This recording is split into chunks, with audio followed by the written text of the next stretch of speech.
Neglect starts as an infection, and if you don't take care of it, it becomes a disease. And one neglect leads to another. And the worst of all, when neglect starts, it diminishes our self-worth, our self-confidence, our self-value. It's easy to take the easy option. It's easy to rationalize. If no one around you is living at a high level, no one around you is achieving at the highest level, it might seem okay to take it easy. It's easy to get in a big, average, miserable rut. What's not easy is putting in the work when you don't feel like it. What's not easy is continuing to raise the bar when everyone around you remains the same. Not one's life is ever easy. How did you ever think you were ever going to make any progress? You can make this your time. You can take control of the life you want to live. Have the authority to know what you need to change, to know how to change, and then to take action. Have discipline for yourself into progress. Switch your routine. Good people can't really handle them on the level that someone who's great is. So you're praying for greatness and a problem comes and you're running from the problem. You don't understand that it is in solving the problem that you become wealthy. You don't understand that when you solve that problem, you solve something that 2 other million people couldn't solve. And so once you solved it, that solving the problem elevated you. There's so much knowledge out there, so much information, so many ways to get better, and we make so many mistakes. We're the product of our mistakes, and oftentimes the lesson is sitting there right in front of our face. It's there to be learned, but we miss it, or we don't pay attention to it, or we think we know better until it punches us in the face. Be confident in your ability to overcome any challenge that comes your way. Why? Because your level of confidence is going to determine what you strive for. If you don't have confidence, what you'll do is you'll see something that you want, but you won't go for it because you'll tell yourself, I'm not cut out for this. I'm not good enough for this. I don't speak well enough for this. I'm not credentialed enough, or I'm not qualified enough. And what you're doing is holding yourself back. Think about how can you do something different? We decided to take a risk and be different. So how can you be different in your category, in your career, in your field of interest, whatever you're doing? How can you purposefully choose to evolve and do something different? Because that's a risk. And sure, not all risks are rewarded, but I'll tell you what's never rewarded: stagnation. One of the things that we must do is that we must be involved in working on achieving self-mastery. You must work on yourself continuously. Never be satisfied with yourself. If you can't fly, run. If you can't run, walk. If you can't walk, crawl. But by all means, keep moving. Part of the reason that people go watch anti-heroes and villains is because there's a part of them crying out for the incorporation of the monster within them, which is what gives them strength of character and self-respect, because it's impossible to respect yourself until you grow teeth. And if you grow teeth, then you realize that you're somewhat dangerous, or maybe somewhat seriously dangerous, and then you might be more willing to demand that you treat yourself with respect and other people do the same thing. And so that doesn't mean that being cruel is better than not being cruel. What it means is that being able to be cruel and then not being cruel is better than not being able to be cruel. Because in the first case, you're nothing but weak and naive. And in the second case, you're dangerous, but you have it under control. And a lot of martial arts concentrate on exactly that as part of their philosophy of training. It's like, we're not training you to fight. We're training you to be peaceful and awake and avoid fights. But if you happen to have to get in one, and I guess the philosophy also is that if you're competent at fighting, that actually decreases the probability that you're going to have to fight, because when someone pushes you, you'll be able to respond with confidence, and with any luck, and this is certainly the case with bullies, with any luck, a reasonable show of confidence, which is very much equivalent to a show of dominance, is going to be enough to make the bully back off. And so the strength that you develop in your monstrousness is actually the best guarantee of peace. And that's partly why Jung believed that it was necessary for people to integrate their shadow. And he said that was a terrible thing for people to attempt, because the human shadow, which is all those things about yourself that you don't want to realize, reaches all the way to hell.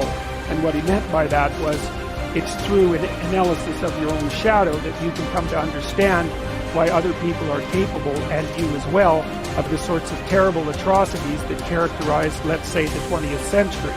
And without that understanding, there's no possibility of bringing it under control. It's also partly why the path to enlightenment and wisdom is seldom trod upon, because if it was all a matter of following your bliss and doing what made you happy, then everyone in the world would be a paragon of wisdom. But it's not that at all. It's a matter of facing the thing you least want to face, as the gateway to wisdom and the gateway to the development of personality, which is exactly the same thing, is precisely through the portal that you do not want to climb through. And the reason for that's actually quite technical. This is a Jungian presupposition too, is that, well, there's a bunch of things about you that are underdeveloped, and a lot of those things are because there's things you've avoided looking at because you don't want to look at them, and there's parts of you you've avoided developing because it's hard for you to develop those parts. And so it's by virtual necessity that what you need is where you don't want to look, because that's where you kept it. The starting point of setting goals is for you to throw off all mental limitations and let your mind roam freely across the entire universe of possibilities. Your primary job at the beginning is to allow yourself to dream big dreams and determine exactly what it is you want out of life, in every area and in every dimension. Decide what's right before you decide what's possible. Imagine that you can be or have or do virtually anything that you really want to, as long as you know exactly what it is. First, make up a dream list. Temporarily imagine that you have no limitations of time, money, knowledge, contacts, experience, or education. Imagine that anything that you can write down is possible for you. Remember, anything that you can clearly define and crystallize on paper is probably possible if you want it long enough and hard enough and are willing to make whatever efforts and sacrifices are necessary. There are no unrealistic goals, only unrealistic timelines. The very act of writing your goals down sets the whole universe to work in your favor and activates all the mental laws to help you. In fact, many people have had the experience of writing out a list of goals on New Year's Day, putting them away and not referring to them again until the end of the year, and then finding that 80% of the goals have been achieved, sometimes in the most amazing ways. The very act of writing down big, challenging goals causes three things to happen. First, your self-concept improves and your self-confidence goes up immediately. The act of setting goals requires self-confidence and simultaneously builds self-confidence. Having the courage to write down what you really want improves your self-image and raises your self-esteem. The action itself generates a feeling of greater personal power and ability. Second, tap into your mental and emotional powers. Goal setting actually gives you a burst of physical and mental energy. Your heart rate and your respiratory rate speed up. The very act of goal setting is inherently exciting. It sounds a little corny, but someone once said, feeling listless. Make a list. It's true. It's like stepping on the accelerator of your own mental and physical potential. And if you do it every day, the results can be amazing. Third, commit it to paper. The very fact that you have committed a goal to paper dramatically increases the likelihood that you will achieve that goal. Your mind is structured in such a way that you cannot write down a goal clearly on paper without simultaneously having the ability to somehow attain it. The most important question is, how badly do you want it? As soon as you plant the garden, the busy bugs and the noxious weeds are out to take it. And you've got to learn not only to nourish your values, you've got to learn to do battle with your enemies.